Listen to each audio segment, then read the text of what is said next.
러시아 극비문서에 기록된 6.25의 진실. 항미원조냐, 남침이냐, 제2편. 기각된 네가더의 증원 요청. 트루먼의 답전이 왔다. 이에 대해 메가더는 이렇게 회고했다. 워싱턴에 전보를 보낸 지 24시간 안에 트루먼 대통령은 지상군의 사용을 승인했다. 일본의 안전을 해치지 않으면서 병력을 어느 정도 일본에서 빼내 한국전에 투입하는 것이 좋은가 하는 문제는 내게 일임한다는 내용이었다. 이렇게 하여 미국은 공산주의 도전을 받아들여 한반도에서 싸우기로 한 것이다. 소련이나 중국의 공산주의자들이 참전할지 모른다는 위험을 예상하면서도 그 위험을 받아들이기로 용단을 내렸던 것이다. 일단 싸움터에 군대를 투입하면 나라의 총력과 수단을 동원하여 교착 상태나 타협이 아니라 승리를 위해 끝까지 싸우는 것이 미국의 전통이었다. 그래서 나는 이 전쟁을 승리로 이끌 수 있는 전략 구상에 착수했다. 무엇보다 시급했던 문제는 공산군이 한반도 전역을 점령하기 전에 그들의 진공을 늦추는 일이었다. 이 목적을 달성할 수 있는 유일한 방법은 소규모라 하더라도 가급적 신속하게 지상군을 일선에 배치하여 미국의 지상군이 전투에 참가하고 있다는 것을 보여주는 일이었다. 그렇게 하면 적군 사령관이 움츠러들어 조심하게 될 것이고 따라서 시간을 벌 수가 있었다. 이런 방법으로 시간을 벌면 나는 앞으로의 작전기지로 사용할 수 있는 부산에 부대들을 집결시킬 수 있었다. 한국으로 부대를 이동시킬 때 가장 중요한 것은 시간이었다. 일본에 있는 모든 선박과 모든 비행기, 모든 기차가 증발되었다. 예상했던 대로 북한군 사령관은 모험을 하지 않았다. 그는 그의 탱크 부대를 계속 전진시키는 대신 전 병력을 통상적인 전투 방식에 따라 험난한 지형에 배치했다. 이것은 그가 범한 결정적 실수였다. 그것은 수적으로 열세인 내 부하들의 고통스런 희생을 가져왔지만 그 대신 귀중한 시간을 지불해야 했는데 이 시간이야말로 유리한 상황에서 어떤 작전을 성공으로 이끄는 가장 중요한 요소였다. 미군이 남한에서 싸운 최초의 며칠 동안 나는 소수병력을 공수하여 저항 거점을 구축하고 그 주위에 빠르게 퇴각하는 한국군을 집결시킬 수 있었다. 사태가 이렇게 되자 적군 사령관은 자기 판단이 잘못되었다는 것을 깨닫게 되었다. 그의 전진을 저지했던 것은 대대적인 미국 방어군이 아니라 단지 눈에 보이는 군대, 그래서 힘이 있는 것처럼 건방을 떠는 소수의 군대에 지나지 않았던 것이다. 그는 잃어버린 시간을 벌충하기 위해 빨리 움직였으나 이미 때는 너무 늦었다. 그때는 내가 이미 제8군을 한국에 완전히 편성해 놓은 뒤였다. 하지만 적군은 아직도 병력이나 무기의 양과 질에 있어 훨씬 우세한 입장에 있었다. 이 같은 병력과 무기의 우세를 이용하여 적군 사령관은 워커 장군의 군사 한가운데에 강력한 압박을 가하는 동시에 양면에서 포위할 수가 있었다. 7월 7일 나는 처음으로 워싱턴에 증병을 요청했다. 이 요청은 워싱턴 당국에 의해 기각되었다. 그러나 같은 날 유엔 안전보장이사회의 결의에 따라 트루먼 대통령으로부터 유엔군 총사령관에 임명된 메가더는 병력 증강의 방안을 강구한 뒤 한 통의 편지를 일본 수상에게 보냈다. 요시다 수상과 경찰 내비대. 그 편지에 대해 당시 일본 수상 요시다 시게루는 이렇게 기록했다. 나는 10월 15년 7월 한국전쟁이 발발한 지 얼마 안 돼 최고사령관 메가더원수로부터 긴급 중요 사안을 받았다. 내용은 경찰 예비대 창설을 포함하는 국내 치안 확보의 조치에 관한 명령이었다. 그 요점은 7만 5천 명 이상의 경찰 예비대를 새로 설치함과 동시에 해상보안청이 현재 보유하고 있는 세력을 확충하여 8천 명을 증원하도록 일본 정부가 그에 합당한 조치를 강구하도록 하라는 것이었다. 나는 전부터 경찰력의 부족을 염려하여 어떤 형태로든 그 충실을 꾀할 필요가 있다는 것을 통감하고 있던 차였으므로 총사령관의 이 지시에 대해 특별한 관심을 갖고 받아들였다. 차라리 절호의 기회일 수 있다는 생각조차 들었다. 그래서 조급 실현을 도모하기 위해 같은 날 관계관청에 책임자를 시켜 서한이 요청한 조치에 대해 협의하도록 지시했다. 요시다는 7월이라고만 밝혔으나 메가더는 7월 8일 나는 일본의 자위대 병력을 약 10만 명으로 늘리는 것을 허가하는 한편 나의 지휘하에 한국군을 편입시킴으로써 미군 부대의 병력을 완전히 보충했다고 적었다. 그는 결국 트루먼이 증원군의 요청을 들어주지 않자 일본 주둔의 미군 병력을 한반도로 이동시키는 방안을 강구했던 것이다. 그 병력이 한반도로 이동함에 따라 생기는 일본 국내의 치안 공백 문제를 해결하기 위해 그는 일본의 자위대 병력을 약 10만 명 늘리는 방침을 허가했다는 것이다. 그러나 요시다의 회고록에는 이 병력이 경찰 예비대 7만 5천 명, 해상보안청 요원 8천 명이라고 보다 구체적으로 기록되어 있다. 경찰 예비대란 일종의 말장난이다. 기존 경찰이 있음에도 이런 표현을 쓴 것은 2차 대전의 참화를 겪은 일본 국민들이 군대를 만드는 일에 엄청난 거부감을 갖고 있었기 때문이다. 뒤에 경찰 예비대는 육상자위대로 해상보안청 요원은 해상경비대 해상자위대가 된다. 그렇지만 이 시점에서 요시다는 국민을 무마하기 위해 다음과 같은 시정연설을 행했다. 6월 25일 갑자기 북한 공산군이 38선을 넘어 남한에 침입하여 아시아의 일각의 분쟁 상태를 드러내기 이르렀습니다. 유엔에서는 때를 놓치지 않고 가맹국 대다수의 동의를 얻어 침략자의 무력 제재를 결정하고 평화 회복 유지에 적극 노력하고 있습니다. 그러나 불행히도 지금 남한에는 혼란 상태가 드러나 있습니다. 이 돌발 사건은 결코 강 건너 불이 아닙니다. 공산 세력의 위협이 어떻게 우리나라 주변에 닥치고 있는가를 실증하는 것입니다. 붉은 침략자가 어떻게 그 마술을 흔들고 있는가는 조선 사건에 의해 여실히 나타나고 있습니다. 우리나라는 현재 적극적으로 이에 참가하는 유엔 행위에 가담한다는 입장은 아닙니다만 가능한 범위 내에서 유엔에 협력하는 것은 지극히 당연한 일이라고 생각하고 있습니다. 일본의 득실.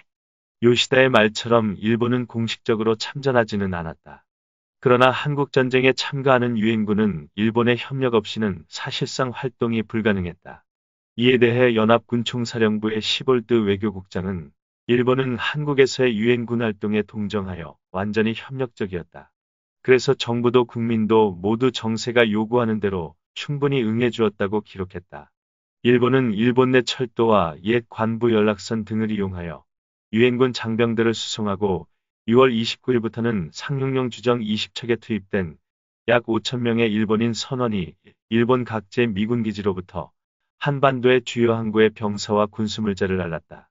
또 군사적으로는 1,200명의 구 일본 해군 병사들이 기뢰를 제거하는 소해정 20척, 순시선 4척, 시향선 1척을 움직이며 이후 진행되는 유엔군의 인천 상륙작전, 원산 상륙작전을 비롯한 진남포 해주군산 인천 등지의 해역에서 유엔군 작전에 크게 기여하게 된다.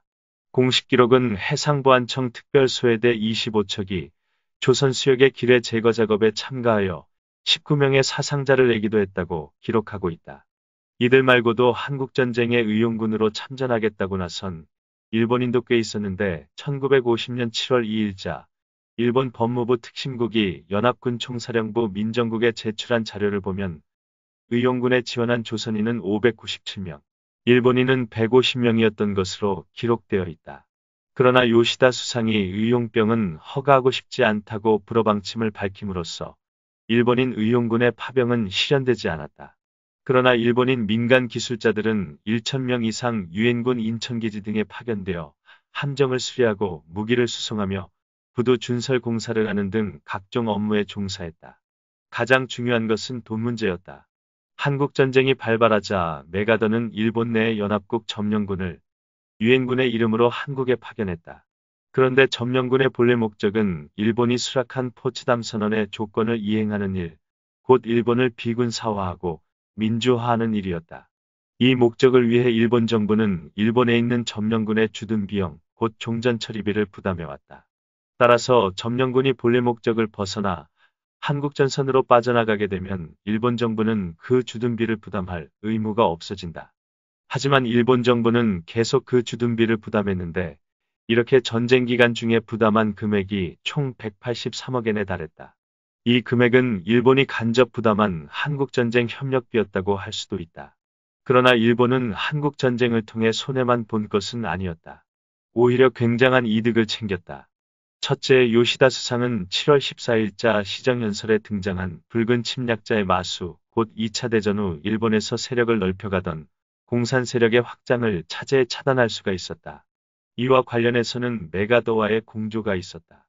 메가더는 한국전쟁이 터진 다음 날인 6월 26일 요시다 수상에게 서한을 보내 미 제국주의가 조선에서 침략 전쟁을 개시했다는 허위 기사를 실은 일본 공산당 기관지 아카하타를 30일간 정관시키도록 지령한 바 있다. 요시다는 당시 발행부수 24만 부의 아카하타지에 대한 일시 정감 명령을 7월 18일 무기한으로 바꾸고 동시에 신문통신 방송 관계자에 대한 공산주의자 색출 작업에 들어갔다. 그리고 법무부 특심국의 정원 538명을 1200명으로 증원시켜 일본 공산당 및 북한계 조선인의 공산주의운동 단속을 강화했다. 둘째, 일본은 점령군으로부터의 독립을 챙기게 된다. 당초 미국은 일본을 영구 점령할 생각이었다. 그러나 한국전쟁을 계기로 일본은 재무장의 길을 얻었고 이 분위기가 발전하면서 일본은 뒤에 샌프란시스코 강화 조약을 통한 독립을 획득하게 되는 것이다. 셋째, 일본은 전쟁 특수를 누리게 된다. 한국전쟁이 발발했을 때 요시다 수상은 이 동란은 하늘이 도운 것이라는 발언을 했다. 이후 한국전쟁의 후방 보급기지가 된 일본은 전쟁 특수로 직무대노 이래의 호황을 맞게 된다. 애틀리 수상과 영연방. 유엔 안전보장위 사회에서 유엔군 창설을 결의하고 메가더가 유엔군 사령관에 임명된 뒤 영국 또한 연합군점령군의 일원으로 일본에 주둔하고 있던 영국군을 한국전선에 투입하기 시작하지만 파병 자체는 이미 1950년 6월 28일에 결정했는데 이 점에 대해 클레멘트 알 애틀리 영국 수상은 당시를 이렇게 회고했다. 1950년 6월 북한의 남침 사건이 발생했다. 의심할 여지 없이 유엔을 전폭적으로 지지하는 것이 우리의 의무였고 이 점에서 우리는 야당의 동의를 얻었으나 북한의 공격은 결코 동떨어진 사건이 아니었다. 공산군은 기회만 주어진다면 전쟁에 호소할 준비가 되어 있다는 점을 보여주었다. 따라서 민주진영의 군사력을 강화할 필요가 생겼다. 우리는 광범위한 재군비 계획에 착수해야만 했다. 이것이 나라 경제에 커다란 부담을 준다는 점을 깨달았지만 우리는 특히 한 포지션을 유지하는 데 있어 미국이 도와주겠다는 보장을 받았다. 우리가 재군비 계획을 충실히 수행할 수 있느냐 하는 것은 공장들, 특히 공구와 원료의 이용, 그리고 세계 가격의 통제 여부에 달려 있었다. 이런 조건들만 충족된다면 우리가 큰 부담을 느끼지 않고 이 계획을 수행할 수 있다는 것이 우리 측 조언자들의 견해였다. 비록 우리의 군사력은 실제 공산 세력의 위협에 대처하기 위해 중동에서 긴 전선을 유지해왔기 때문에 이미 상당한 부담을 느끼고 있었지만 우리는 기타 영연방 분견대와 더불어 극히 효율적인 영연방 사단의 일부를 구성하고 있는 여단 병력을 한국에 파견할 수 있었다. 영국은 유엔 참전국 가운데 두 번째로 큰 병력을 파병했는데 연차적으로 보내진 병력은 도합 5만 8천 명에 달했다.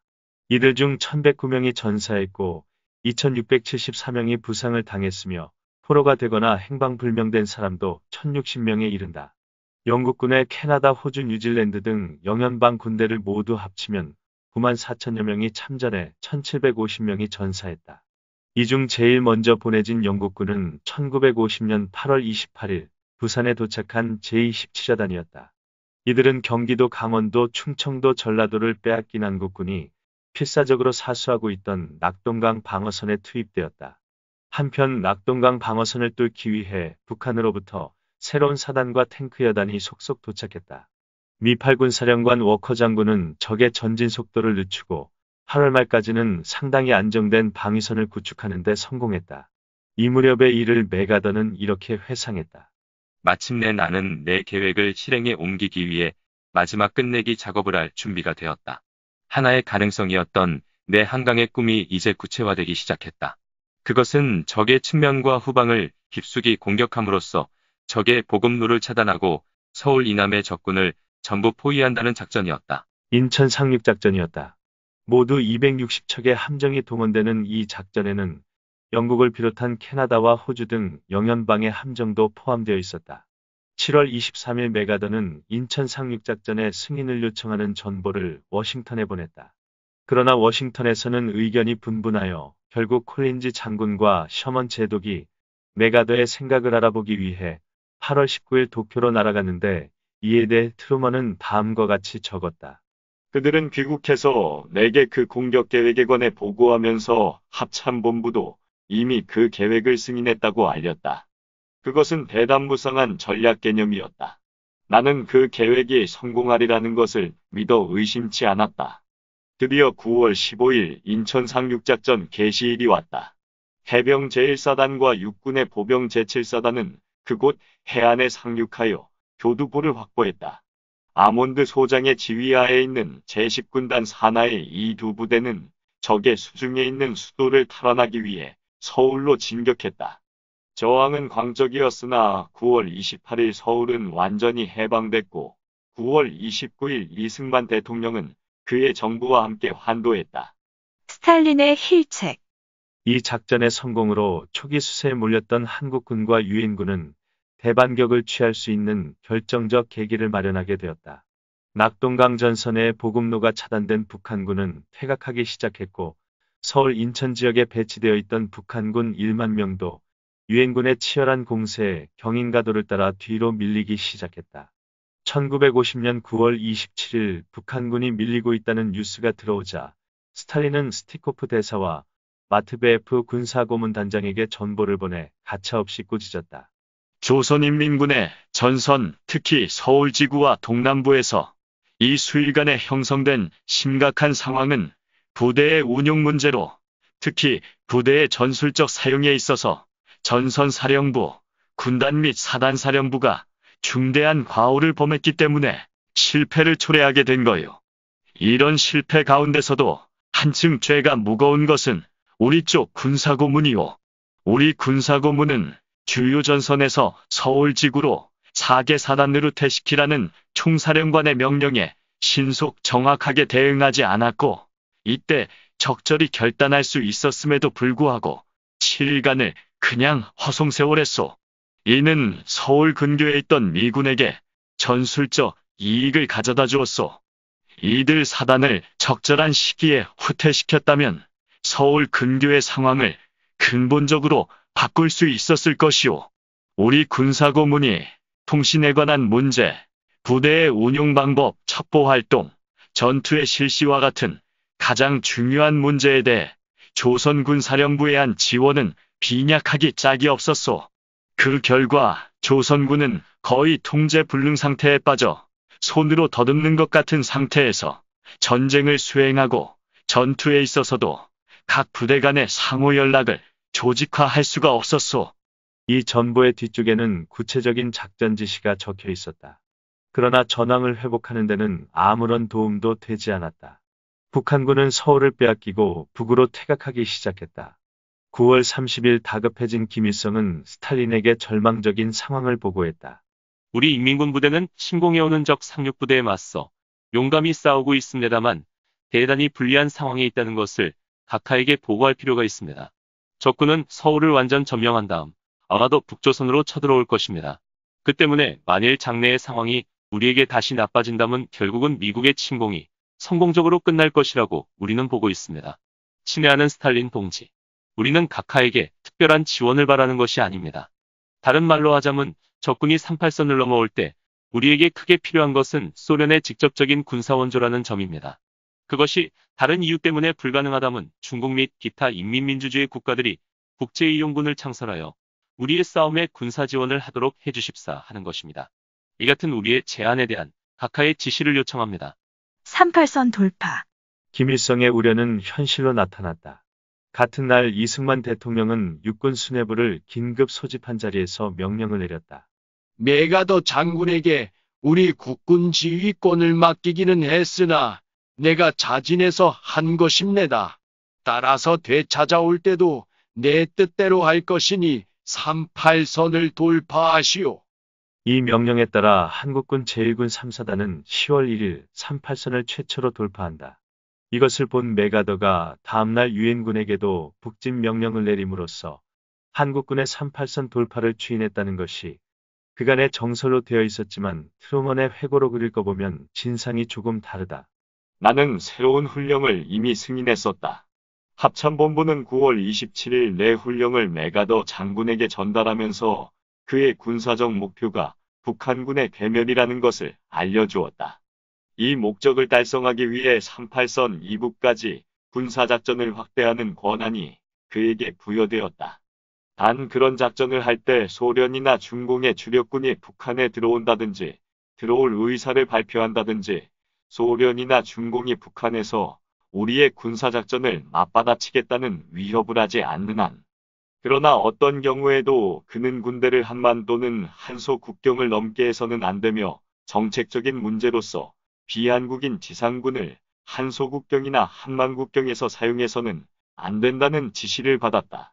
이 지시에 따라 메가더 장군은 38선 이북에서 수행할 작전 계획서를 제출했는데 그 요지는 제8군을 서해안을 따라 북진시키고 제10군단을 동해안의 원산에 상륙시킨다는 것이었다.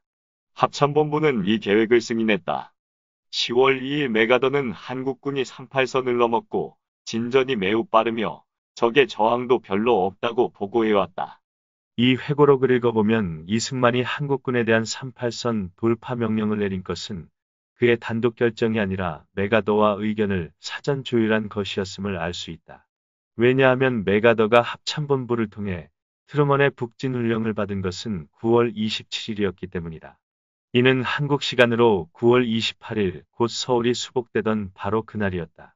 다음 날 이승만은 서울 환도식에 참석하기 위해 비행기를 타고 서울에 올라와 메가더 사령관을 만났다.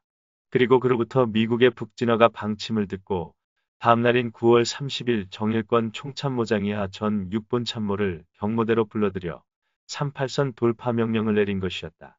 다음 날 주문진의 3사단이 38선을 돌파했고 뒤이어 창천 예수도사단도 38선을 돌파했다. 정일권 총참모장은 미군의 호된 항의가 있을 것으로 예상했다. 그러나 그날 무조건 항복하라는 성명서를 발표한 메가더는 김일성 쪽에서 아무런 반응이 나오지 않자 유엔군의 북진 명령을 내렸다. 나중에 알게 된 일이지만 워커 중장은 이미 메가더 원수로부터 극비 명령을 받고 있었다. 메가더 원수는 이미 38선 돌파를 명령했던 것이다. 날짜는 10월 2일이었다. 이후 유엔군도 북진을 시작했다. 중공군의 파병. 이렇게 되자 다급해진 김일성은 박헌영을 베이징으로 보냈다. 한국전쟁에 참전했던 중공군의 한월로 장군은 박헌영이 김일성의 서명이 들어간 출병 요청서를 들고 베이징으로 날아와 저우언라인 마오쩌둥에게 직접 건넨 것은 1950년 10월 1일이었다고 말했다. 한국군이 38선을 돌파한 바로 그 시점이다. 이미 김일성은 인천 상륙작전 직후에 박일호 내무상을 중국에 파견하여 출병을 요청했지만 베이징이 아무 반응을 보이지 않자 박헌영을 다시 보낸 것이었다. 38선 돌파는 중국에도 큰 경각심을 불러일으켰다. 박헌영의 출병 요청서를 받아든 마오쩌둥은 10월 2일 정치국 확대 회의를 열고 펑더화이를 사령관으로 하는 의용군을 10월 15일 조선에 파병한다는 결정을 내렸다. 회의가 끝난 직후 마오쩌둥은 스탈린에게 이 결정을 알리며 우리는 중국 군대를 한국에 파견해 미군과 싸우기로 결정했기 때문에 이 문제를 풀 수 있어야만 하오. 다시 말해 미국과 기타 나라들의 침략군을 전멸시키고 그들을 조선에서 축출해야만 한다는 것이오. 라는 전보를 보냈다. 중국의 참전 작업은 은밀히 진행되었다. 그동안 한국군과 유엔군은 파죽지세로 북진을 거듭하고 있었다. 이와 관련하여 트루먼은 당시를 이렇게 회고했다. 10월 내내 한국에서의 전세는 쾌조를 보였다. 10월 19일에는 북한의 수도인 평양을 탈환했고 메가더 장군의 군대는 북진을 거듭했다. 이제 그의 휘하 군대는 더욱 더 국제적인 성격을 띠기 시작했다. 10월 중순까지 한국에는 미군과 한국군 말고도 오스트레일리아, 영국, 필리핀의 지상군이 있게 되었다. 스웨덴 야전병원 부대도 활동을 개시했다. 태국과 터키의 보병들이 한국 항구에 상륙해 합세할 준비를 하고 있었다. 오스트레일리아, 콜롬비아, 프랑스, 영국, 네덜란드, 뉴질랜드, 노르웨이에서는 해군을 파견했다. 거기다 벨기에, 콜롬비아, 캐나다, 에티오피아, 프랑스, 그리스 등이 지상군을 파견할 준비를 서두르고 있었다. 날이 갈수록 통합군은 점점 더 유엔군이 되어갔다. 그때까지 도합 42개국이 자금과 보급 지원을 유엔에 제안해왔다. 그러나 중공군의 이상한 움직임을 포착한 CIA가 이 사실을 트루먼에게 보고한 것은 10월 중순경이었다. 즉 중공군이 자기들에게 전기를 공급하는 수풍발전소와 압록강 연안의 시설들을 보호하기 위해 군대 이동을 도모하고 있다는 것이었다. 그러나 중국 정부의 생각은 수풍발전소를 보호하기 위해 약간의 군대를 파견한다는 정도가 아니었다. 1950년 10월 24일 확대회의가 열린 자리에서 마오쩌둥은 이렇게 말한 것으로 로시친 대사는 스탈린에게 보고했다. 중국 정부는 미국인에 의한 조선의 탈취를 용인할 수 없어. 왜냐하면 이는 중국의 안보에 심각한 위협이 되는 까닭이오. 지금 조선 문제에 소련이 개입할 필요는 없어. 중국은 소련과 우호, 상호원조 조약을 맺고 있어 중국과 소련은 매우 친하고 성실한 관계에 있어. 만일 미국이 중국을 공격한다면 소련은 스스로 맺은 조약을 충실히 이행할 것이오. 마오쩌둥은 계획대로 10월 15일경 한국에 의용군을 투입했다. 유엔군의 후퇴. 이 사실을 트루먼이 알게 된 것은 10월 말경이었다. 최초의 보고는 북한 원산 지역에 있는 제10군단 사령부로부터 들어왔다. 10월 26일과 그날 이후에 생포된 포로들은 중국인임이 확인되었고 신문별과 조직적인 중공군 부대의 병사들인 것이 입증되었다. 포로들은 자기들이 속한 부대가 10월 16일 압록강을 건넜다고 진술했다. 그날은 바로 내가 웨이크 섬에서 메가더 장군을 만나 만일 중공군이 한국에 쳐들어오면 참변을 당할 것이나 자신은 그들이 그런 바보 같은 짓을 벌일 것으로 생각하지는 않는다는 다짐을 받았던 바로 그 다음 날이었던 것이다. 나는 이 사태를 어떻게 보는지 메가더의 최신 정세 판단을 즉각 확보하라고 합참본부에 지시했다. 11월 4일 메가더는 트루먼의 질문에 대한 답을 보내왔다. 그는 중국 정부가 전면전에 참전할 가능성도 있지만 북한군 잔당을 돕기 위해 약간의 지원군을 파견했을 뿐 굳이 파국에 뛰어들지는 않을 거라고 본다면서 아직은 불투명하니 워싱턴에서 성급한 결론을 내리지 말았으면 좋겠다고 말했다. 한국에 침입한 중공군은 주로 단둥, 신의주, 청성진, 삭주, 지안, 만포진, 임강, 중강진 등 4개 루트로 압록강을 건넜다. 그들은 미 공군의 폭격을 피해 날이 어두워질 때부터 다음날 새벽까지 주로 험준한 산악지대를 따라 집결지로 신속히 이동하고 도착 지점에서는 참호를 파고 휴식을 취했다. 이 같은 은밀 행동 때문에 유엔군은 그들을 초기에 발견할 수 없었던 것이다. 그러나 중공군의 개입이 확인된 이상 워싱턴은 평안할 수만 없었다. 한국 전쟁이 새로운 전쟁으로 발전하게 되지 않을까 하는 우려도 있는 가운데 11월 6일 트루먼은 애치슨 국무장관으로부터 긴급 전화를 받았다. 애치슨이 말하기를 로벳 국방차관이 10시에 자기 사무실로 찾아와서 극동공군 사령관 스트레이트마이어 중장에게서 방금 전보를 받았는데 메가더가 신의주에서 만주 안퉁에 이르는 압록강교의 폭발을 명령했다는 것이다. B-29기 90대가 이 임무에 가담하기 위해 워싱턴 시각으로 오후 1시에 출격할 예정인데 로벳 국방차관은 작전상 그 폭격 결과가 안퉁이나 압록강의 만주 쪽 다른 지점들보다 더 위험하지 않을까 하는 의심이 들어 애치슨에게 물어왔다는 것이다. 딘 러스크 국무차관보는 우리가 영국과 협의하지 않고서는 압록강의 만주 쪽 지역에 대한 공격은 취하지 않기로 그들과 약속한 바 있다고 지적했다. 트루먼은 애치슨에게 메가더가 왜 그런 작전을 갑자기 세우게 되었는지 그 이유를 알아내고 로벳 국방차관에게 상응한 조치를 취하라고 지시했다. 이에 따라 합참본부는 일본 기지에서 폭격기가 출발하기 1시간 20분 전에 영국과 협의하지 않고서는 만주를 폭격하지 않는다는 약속이 되어 있으니 폭격을 중단하라는 전보를 메가더에게 보냈다. 이에 메가더는 대규모의 군수물자가 압록강 다리를 넘어 북한으로 쏟아져 들어오고 있으니 이 일을 막지 못하면 아군의 아까운 피를 흘리게 된다는 전보를 보냈다. 트루먼은 현지 사령관의 판단을 중시한다는 입장에서 메가더의 입장을 수용했다. 11월 24일 메가더는 크리스마스는 고국에 돌아가서 보낼 수 있게 될 것이라며 대규모 공세를 전개하기 시작했다. 항미원조냐 남침이냐는 제3편으로 이어집니다. 이번 편을 재미있게 읽으셨다면 좋아요와 구독을 눌러주세요. 그리고 고품격 놀이터의 자매편인 고품격 삼국지도 읽어주세요.